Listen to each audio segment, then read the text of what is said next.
Il y a une énorme histoire de corruption là derrière. Et tout ça a été masqué pour les intérêts de laboratoires pharmaceutiques qui voulaient promouvoir d'autres molécules. Et malheureusement, beaucoup de mes collègues ont touché beaucoup d'argent de ces laboratoires. Ça me désole, ces collègues, c'était des amis. J'ai du mal à comprendre tout ça. Mais c'est la réalité. Et moi, je suis désolé, je ne peux pas accepter ça.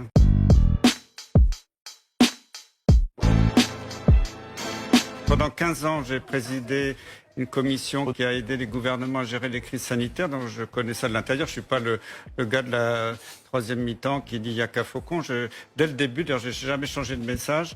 J'ai trouvé ahurissant la façon dont la crise a été gérée. Et j'étais sidéré par le discours de notre président hier qui a dit tout va bien, on était les meilleurs, alors que regardez bien, la France est championne du monde de la mortalité quand on la compte bien, parce que souvent on nous présente la mortalité, le nombre de morts sur le nombre d'habitants. Quand on regarde la mortalité qu'on appelle la létalité dans le jargon scientifique, et le nombre de morts sur le nombre de cas, la France est la dernière du monde, à part peut-être le Yémen qui a beaucoup moins de cas. Pourquoi en fait? Et c'est hallucinant, on a presque 20% de létalité, les États-Unis en ont 6%, le Portugal en a moins de 5%. Donc là, je suis très en colère parce que depuis le début, on n'a rien fait sur les masques, on dit qu'il n'y en a pas besoin parce qu'on n'en a pas, on n'a rien fait sur les tests, alors que l'Allemagne a généralisé les tests dès le mois de janvier. Nous, on a attendu des mois, puis on nous a dit finalement, il n'y a plus de réactifs pour faire les tests sur le marché.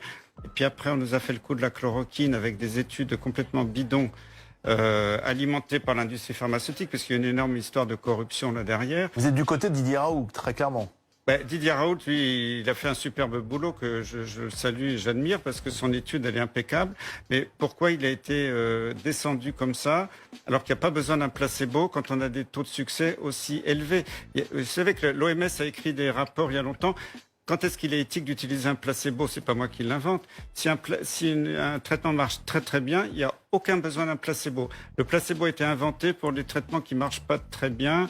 Le placebo, ça marche à 20%, quelquefois 30%. Donc si un traitement marche à moitié, on a besoin d'un placebo.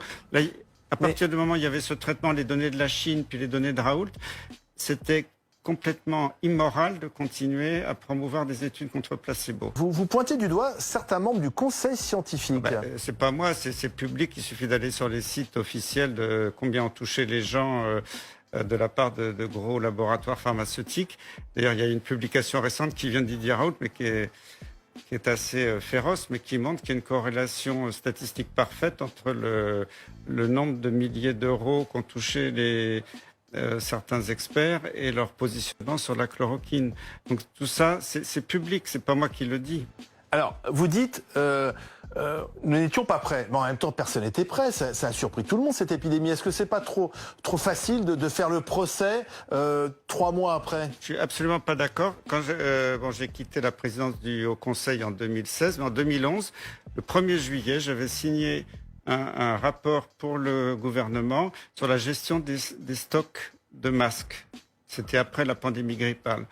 Et ce rapport, quand je le relis maintenant, ces recommandations, s'ils les avaient suivies, il n'y aurait pas eu de souci déjà sur les masques. C'est pour ça que vous n'êtes pas tendre avec le professeur Salomon, puisque le professeur Salomon a conseillé Marisol Touraine, la ministre de la Santé du gouvernement précédent, du quinquennat Hollande, et qu'aujourd'hui il est aux manettes en tant que patron de la santé en France. Le professeur Salomon, pourtant, on l'a suivi chaque soir avec son point presse. Il présentait l'avancée des conséquences du virus. Que lui reprochez-vous en fait? En plus, Jérôme Salomon, c'était mon élève, je l'ai connu interne, je l'ai nommé professeur, il était dans mon service et j'ai eu beaucoup Jérôme, qui est un bon médecin, très méticuleux. Moi, je pensais qu'il allait gérer ça très bien. C'est par la presse et les médias que j'ai appris que c'est lui qui avait participé à la suppression du stock de masques. Je l'ignorais totalement. Et quand Agnès Buzyn a annoncé dans le journal Le Monde qu'elle avait alerté Jérôme Salomon le 20 décembre en disant qu'il y aura une crise grave et qu'il ne s'est rien passé pendant tout le mois de janvier, pas de commande de masques, pas de commande de tests, alors que l'Allemagne a généralisé les tests. Ils ont dit à tous les laboratoires en Allemagne, faites des tests dès le 15 janvier. Donc en fait, on a perdu du temps. Et alors là, vous êtes particulièrement sévère avec Agnès Buzyn, qui était au départ de l'épidémie ministre de la Santé. Vous dites qu'elle ment, parce qu'elle peut pas dire à la fois, elle l'a dit publiquement, le risque d'importation depuis Wuhan de ce virus est quasi nul, ça elle l'a dit, et puis ensuite dire, quand j'ai quitté le ministère, j'étais en pleurs parce que je voyais la vague de tsunami qui était devant nous. C'est ça qui est terrible. Moi, je pense qu'il y a eu beaucoup de mensonges mensonge d'État. Ça me désole, mais c'est la première fois de ma vie que j'ai honte pour notre pays. J'ai jamais ressenti ça. Je pense qu'on peut... Des mensonges d'État. Ah oui, bien Mais sûr. quel était l'intérêt de mentir à ce moment-là? Ça, les commissions parlementaires, tout ça pour en dire. Mais je pense Elle que commence demain. Alors il y a le professeur Salomon demain est entendu par la commission d'enquête les parlementaire. Français ont tout ce que je dis aujourd'hui tout haut, que j'écris dans mon livre, les Français découvriront dans mon livre des choses qui leur ont été cachées. Et malheureusement, il y a des choses très graves. Regardez, on a eu près de 30 000 morts en France. Si on avait utilisé la chloroquine pour tous, peut-être que 25 000 morts auraient été évitées. 25 000 morts évités Quand avec on la compare avec chloroquine. les autres pays qui ont utilisé la chloroquine systématique, c'est évident, ça saute aux yeux. Mais tout ça a été masqué pour les intérêts de laboratoires pharmaceutiques qui voulaient promouvoir d'autres molécules. Et malheureusement, beaucoup de mes collègues ont touché beaucoup d'argent de ces laboratoires. Ça me désole, ces collègues, c'était des amis. J'ai du mal à comprendre tout ça. Mais c'est la réalité. Et moi, je suis désolé, je ne peux pas accepter ça.